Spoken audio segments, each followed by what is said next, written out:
Sveriges reduktionsplikt beskrivs som skillnaden mellan liv och klimatmässig död. Då tänker jag att jag blir faktiskt rädd. Därför att allt som släpps ut från idag, varje timme, hela tiden, allt det samlas i atmosfären, allt det spär på klimatförändringarna. Men vad innebär egentligen reduktionsplikten för klimatet? Hur påverkar reduktionspolitiken ekonomin? Och vad händer med ett samhälle som sätter symbolpolitik före effektivitet? Dessa frågor tar jag upp i veckans video om reduktionsretorik. Jag reducerar aldrig min videoproduktion och är därför helt beroende av ditt frivilliga stöd för att kunna fortsätta göra dessa filmer.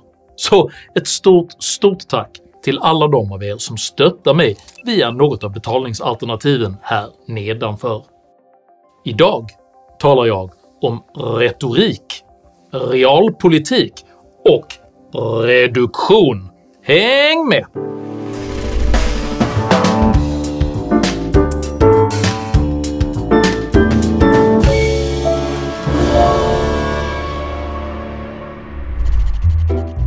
När furst Potemkins annektering av Krimhalvön 1787 visade sig vara ekonomiskt ohållbar lät han inför den ryska kejsarinnans inspektionsbesök resa välmående kulisser längs hela hennes färdväg.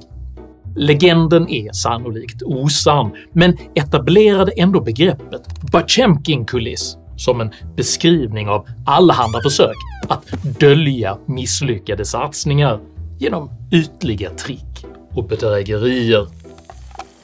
Mycket tyder nu på att Sveriges unikt ambitiösa reduktionsplikt utgör just ett sådant ekonomiskt haveri, men som bedrägligt framställs som en världsledande framgångssaga. För vi har ju ledartröja nu, tack vare en kombination av Stefan Löfvens industripolitik och Miljöpartiets klimatpolitik så är ju vi ett av de länderna som ligger längst fram i omställningen. Reduktionsplikt innebär att man minskar drivmedelsutsläpp genom att ställa krav på att drivmedelsleverantörer i allt högre grad måste spä ut bensin och diesel med så kallade biodrivmedel. Detta är ett av Sveriges centrala styrmedel för att nå det nationella klimatpolitiska målet om 70% minskade växtgasutsläpp från inrikes transporter till 2030. Andelen biodrivmedel var därför planerad att reducera dieseln med hela 66% under den kommande 7-årsperioden. Generellt stigande drivmedelspriser fick dock redan den förra regeringen att pausa höjningen av reduktionsplikten, och i veckan aviserade Sveriges nya högerregering en sänkning av reduktionsplikten för att ytterligare dämpa prisutvecklingen. Regeringen har kommit överens med Sverigedemokraterna om att sänka inblandningen av biobränsle i bensinen från 7,8% till 6% och i dieseln från 30% till 6% nästa år. Och om man minskar inblandningen av biobränsle så här mycket så klarar man inte klimatmålet för trafiken till 2030 enligt Naturvårdsverket och Klimatpolitiska rådets tidigare uträkningar. De förment gröna partiernas emotionella reaktioner på denna reduktionspliktssänkning var därför lika eldfängda som förutsägbara. Det beskedet det var också dödsdomen för de svenska klimatmålen. Ni har tagit död på dem, ni har begravt dem och nu är hela svenska folket inbjudna till kaffe i kyrkan efteråt. Vi är mitt i en brinnande klimatkris. Hur ska ni kunna se barnen i ögonen? Man ökar på den livsfara det innebär för människor både i vårt eget land och i andra länder. Då tänker jag att jag blir faktiskt rädd. Att på detta sätt uttrycka direkt rädsla, begråta svikna barn och med begravningsretorik sörja dräpta klimatmål är dock ingenting annat än cynisk politisk teater, för även biodrivmedlen är nämligen behäftade med enorma kostnader både för samhället och för miljön.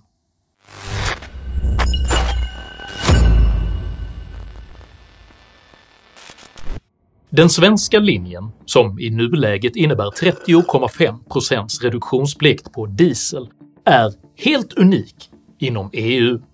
Faktum är att inget annat medlemsland ens kommer i närheten av Sveriges siffra. Redan i Transportföretagens rapport från 2020 kunde man se hur Sveriges reduktionsplikt hade skenat till dåvarande 21%, medan jämförbara länder låg runt en tredjedel av Sveriges nivå. Det är karaktäristiskt för Sverige att vilja gå före, att visa vägen och att vara världsledande.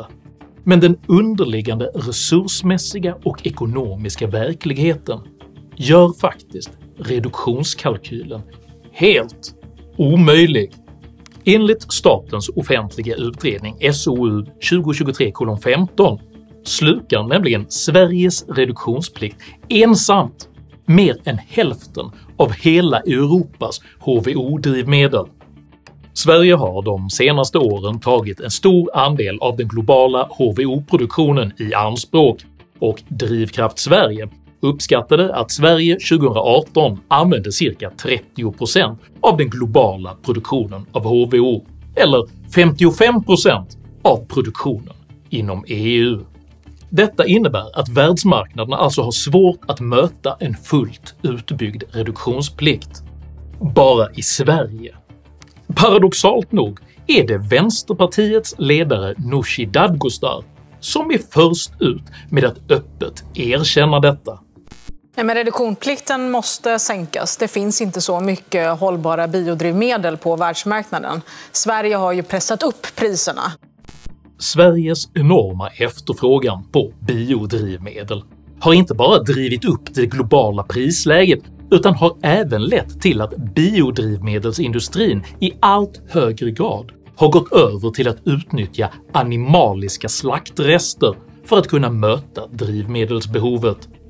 Enligt riksdagens utredningstjänst, diarienummer 2023:72, bestod år 2021 hela 63% av Sveriges HVO av slakteriavfall. HVO, som alltså står för Hydrogenated Vegetable Oil, borde under dessa förutsättningar rimligen byta namn till Hydrogenated Animal Oil, och det vore onekligen intressant att höra hur Sveriges veganer ställer sig till att de eventuellt kör runt med djurrester i tanken. Dessa animaliska fetter importeras dessutom till Sverige från världens alla hörn med ett transportmässigt koldioxidavtryck som motsvarar bland annat Argentina, Australien, Indien, Sydkorea och Vietnam. När Sveriges reduktionsplikt på detta sätt dammsuger världsmarknaden på djurfetter och slakterirester måste dessutom de industrier som traditionellt har använt djurfetter i sin tillverkning köpa in andra råvaror, varav en del är fossila. Som miljö- och resursanalysdocenten Stefan Wirsenius lät hälsa Dagens Nyheter. Globalt sett är det en liten råvara, så det handlar mest bara om vem som ska få bokföra den i sin egen klimatkalkyl. När vi dammsuger andra länder på djurfetter så innebär det bara att andra länder kan använda mindre. Det är ett nollsummespel.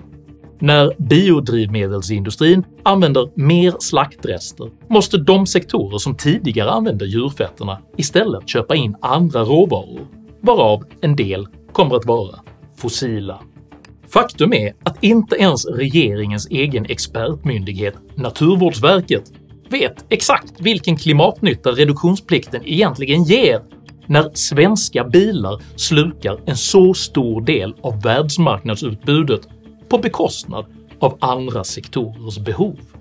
Så här kommenterar till exempel Naturvårdsverkets klimatanalyschef Sara Almqvist användningen av biodrivmedel. Det stämmer att det finns andra sektorer, som flyget och sjöfarten, som inte kommit lika långt i teknikutvecklingen och som kommer att behöva tillgång till biobränslen. Eftersom biobränslen inte är en oändlig resurs är det viktigt att kombinera reduktionsplikten med andra åtgärder som fortsatt elektrifiering och ett mer transporteffektivt samhälle, så att behovet av biobränslen blir så litet som möjligt. Det är mot denna fond som det miljöpartistiska språkröret Märta Stenevis uppbragta retorik bör ses. Att istället välja att importera så mycket bensin och diesel från skurkstater istället för att vi ska använda de biodrivmedel vi har, det är vanvett. Det verkliga vanvettet är nämligen att bygga sin drivmedelspolitik på råvaror som de facto inte räcker till och sedan allokera dem fel så att eventuell klimatnytta minskar. Faktum är att om övriga EU tog efter Sveriges radikala reduktionsplikt så skulle marknaden drabbas av så akut brist att det sannolikt hade tvingat fram regnskogsskövling för att odla tropiska biooljor. Den realpolitiska konsekvensen av Sveriges önskan att gå före är således animaliska långdistanstransporter, drivkrafter för regnskogsskövling och ökad industriell fossilförbrukning till oklar klimatnytta.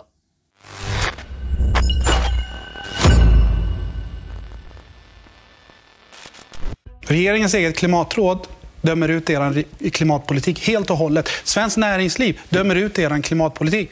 Vänsteroppositionen och Dagens Nyheter gör även ett stort nummer av att det klimatpolitiska rådet och representanter för näringslivet riktar kritik mot regeringens sänkning av reduktionsplikten. Att det av Miljöpartiet inrättade klimatpolitiska rådet angriper en icke-radikal klimatpolitik torde inte överraska någon. Och det kritiska företaget som man syftar på, det är energijätten Preem. År 2016 ansökte Preem om miljötillstånd för att bygga ut sin oljeraffinaderianläggning i Lysekil, vilket godkändes av Mark- och miljödomstolen den 15 juli 2020. Mark- och miljööverdomstolen bedömer att den ansökta verksamheten vid Preems raffinaderi i Lysekil är tillåtlig. Ansökan omfattar även utveckling av raffinaderiets kapacitet att uppgradera tjockolja med hög svavelhalt till svavelfri bensin och diesel med lägre påverkan på miljön. Strax efter miljödomstolens godkännande beslutar dock vänsterregeringen att ta över och ompröva Preems tillstånd.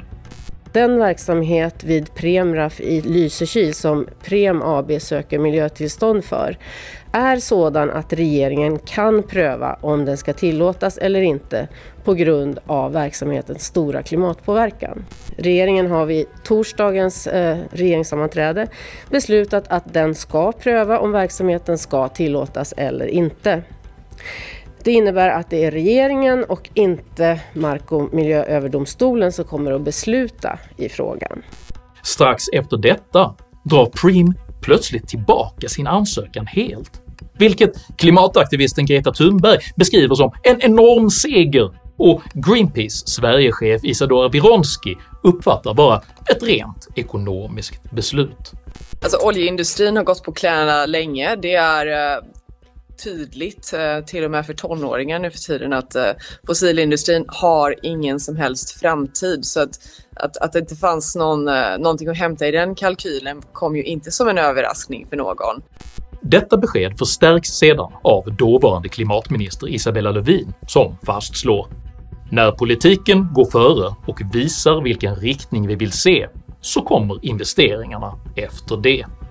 Samma dag avslöjas att Isabella Lövins statssekreterare Eva Svedling veckan innan haft mejlkorrespondens direkt med Preems VD Magnus Heimburg, i vilken man utlovade 50 miljarder kronor i klimatpolitiska kreditgarantier. Hon skrev bland annat: “Bra om ni hejar på. Efter publicering såklart. Ikväll klockan 21.00 presenteras satsning på statliga kreditgarantier för stora investeringar i Sverige. 50 miljarder på 3 år. En pressad Lövin medger sedan att denna kontakt varit olämplig. Det är ju marknadsmässiga grunder som också regeringens politik ligger till grund för. En ökad reduktionsplikt och de här kreditgarantierna. Och på mötet 26 augusti så nämner Preem både att de vill se en ökad reduktionsplikt och att de har ekonomiska hinder för att utöka produktionen av förnybart. Och sen meddelar din statssekreterare Preem båda de här sakerna på förhand. Kan du förstå att du får många frågor om det här idag? Ja, jag kan förstå att det ser, att just den här vänskapliga tonen, att det kan verka olämpligt. Dagen efter kallas både Lövin och statssekreterare Svedling till konstitutionsutskottet, vilket underkänner regeringens agerande som både olämpligt och rättsosäkert.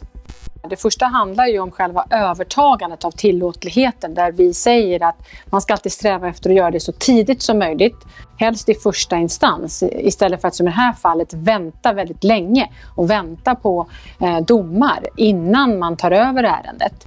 Det andra handlar om Isabella Lövins uttalanden, där hon ju samtidigt som regeringen ska pröva den här frågan uttalar sig om behovet av investeringar i fossila bränslen. Och det tredje är just det som handlar om den här kommunikationen på olika sätt mellan enskilda i bolaget och departementet, vilket vi då ifrågasätter lämpligheten i. Domstolarna är ju självständiga och måste få vara det, så det handlar ju om rättssäkerhet i förhållande till enskilda och till bolag. När det gäller Isabella Lövin så handlar det ju om att i och med att regeringen har tagit över prövningen så agerar de ju som en form av domstol, och att då i förväg säga vad man tycker innan man har prövat frågan, ja då kan man ifrågasätta om det kan skapa tvivel kring opartiskhet när man ska fatta själva beslutet, för det ska man göra med stöd i lagen, inte i första hand utifrån vad man politiskt tycker. Jag säger inte att Miljöpartiet bak lyckta dörrar mutade ett privat bolag med 50 miljarder kronor i skattemedel i utbyte mot lojalitet till regeringens miljöpolitik. Men det är omöjligt att bortse från att Preems skarpa kritik av den sänkta reduktionsplikten precis sammanfaller med det faktum att man efter täta kontakter med regeringen mycket hastigt riktat om hela sin affärsmodell till just biodrivmedel. Vänsterns påstående att svenska företag dömer ut den sänkta reduktionsplikten kan således likna vid att en person som nyligen mutats med en sedelpress skulle motsätta sig det kontantlösa samhället.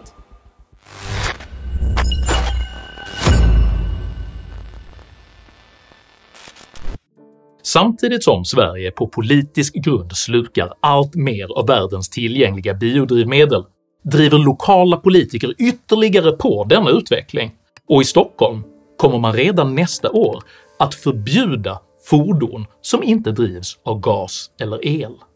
I Stockholm vill införa nya strängare miljözoner för trafiken i Gamla stan och delar av city. Miljözon klass 3 börjar införas 2024. Här kommer bara el- och gasbilar att få köra. På delar av Sveavägen kommer trafiken att stängas av helt under vissa helger. År 2030 ska hela innerstan ha en helt utsläppsfri fordonstrafik. Bilarna ska försvinna helt på vissa gator där man istället får gå, cykla eller åka kollektivt. Ambitionen med detta förslag är att tvinga fram en övergång från privatbilism till kollektivtrafik. Men detta bortser helt från det faktum att varutransportsektorn, både prismässigt och strukturellt, ännu är helt beroende av traditionella lastbilar. Åkeriägaren Mikael Högberg sammanfattade denna problematik tydligt i förra årets klimatdebattprogram Sverige möts. Och sen ska man ju flytta över transporter från väg till järnväg. Vi ska minska trafikarbetet överlag i Sverige. Det är ju det absolut viktigaste. En väldigt stor majoritet, jag tror det är 90% av Sveriges vägtransporter far under 30 mil. Det blir inte hållbart med järnväg till Konsum är borta för att leverera mjölken. Ungefär 90% av alla transporter i Sverige är under 30 mil, och en majoritet av dessa är vad som kallas last mile delivery, till exempel från grossistlager till matbutiker. Logistikbranschens fordonsflotta är inte i närheten av att kunna möta Stockholms nya fordonskrav, och en framtvingad elektrifiering i en tid präglad av både energibrist och skenande matpriser kommer att leda till akut varubrist i innerstan. Du driver ett åkeri i Göteborg här på västkusten. Du och flera kollegor i din bransch upplever att ni är offer för en ganska extrem klimatpolitik på ett sätt. Hur då? Det skenar iväg med reduktionsplikter i dieseln som är våra största akilleshäl just nu. Det är iblandning av fossilfria slag. Ja, man lägger ju in då biobränsle i den vanliga dieseln. Vad är problemet med det då? Det driver upp bränslepriset till en nivå som vi inte kan ta höjd för. Det vi kan köra är ju eldrivna bilar naturligtvis inne i städer. Och den utvecklingen pågår. Tyvärr så är det ju fruktansvärt dyr investering om man jämför med en fossildriven bil då. Om vi har en normal lastbil som kanske kostar 2 miljoner inköp så kostar elvarianten 7 miljoner. Direkt blir ju konsekvensen att äggen och mjölken, råvarorna, basvarorna går upp i pris. För vi lägger ju på den ökade prislappen på våra transporter. Klimataktivismens konsekventa oförmåga att förstå ekonomiska försörjningskedjor speglas nu i nästan varje resursfråga. Man kräver elektrifiering, men tvingar fram kärnkraftsnedläggningar. Man kräver vindkraft, men omöjliggör cementtillverkning. Man kräver lägre matpriser, men fördyrar både produktionen och leveransen av mat. Detta uttrycker en okunskapens övertro på politikens förmåga att planera ekonomin, eftersom problemen man skapar enkelt förmodas kunna lösas genom att sätta press på mat- och energijättar. Hade vi istället satt pressen på matjättarna, satt pressen på elbolagen, slopat matmomsen, höjt barnbidragen, då hade det nått de som har allra minst. Denna statsdirigistiska föreställningsvärld saknar ekonomisk verklighetsförankring. För marknadsekonomiska priser är inte ett resultat av girighet eller illvilja, utan ett mått på hur produktionskostnader och efterfrågan balanseras. För när energin blir dyrare så blir exakt allt i samhället också dyrare. Bonden, som är beroende av en traktor, får högre kostnader för att odla.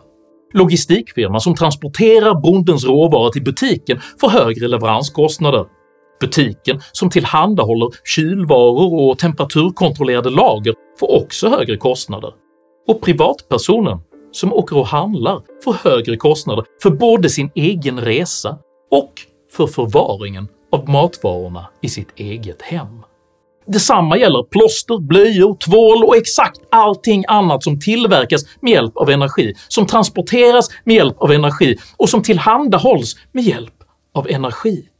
Denna video är ingen kritik av vare sig hållbarhetsarbete eller elektrifiering.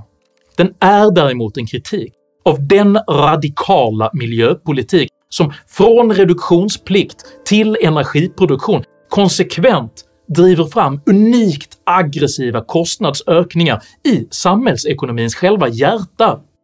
Och detta med mycket tvivelaktig nytta för miljön.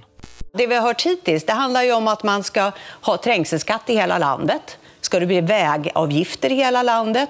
Handlar det om att sänka hastigheter som man har pratat om? Eller i vissa dagar i veckan som inte ska få köra bil? Det är tydligt att Stenevis hårdhänta dirigism och Anderssons uppfordrande radikalism, där verklighetens förutsättningar helt underställs de ouppnåeliga klimatmål man själv uppställt, i allt högre grad liknar 2010-talets misskötta migrationspolitik. Önskan att gå före, önskan att visa vägen och önskan att vara en humanitär och klimatmässig stormakt ställer orealistiska krav på det svenska samhället och leder ofelbart till en kollision med verkligheten. Vi har haft under den senaste tiden ett antal väldigt svåra debatter i partiet just kring verklighetsbilden. Men de senaste veckorna har jag blivit helt övertygad om att bästa sättet att hjälpa mina miljöpartistiska kommunalråd är att ändå göra någonting.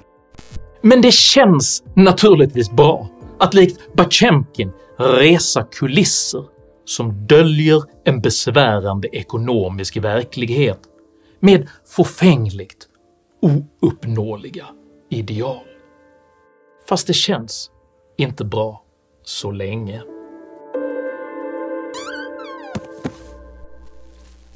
Om du uppskattade innehållet i denna video så hjälper det mycket om du delar den med dina vänner och kanske till och med stöttar mitt arbete via något av betalningsalternativen här nedanför. Dela även gärna med dig av dina egna åsikter och erfarenheter i kommentarsfältet här nedanför. Men jag ber dig att alltid vara artig. Jag accepterar inte aggression, personpåhopp eller rasism i mina idédrivna kommentarsfält.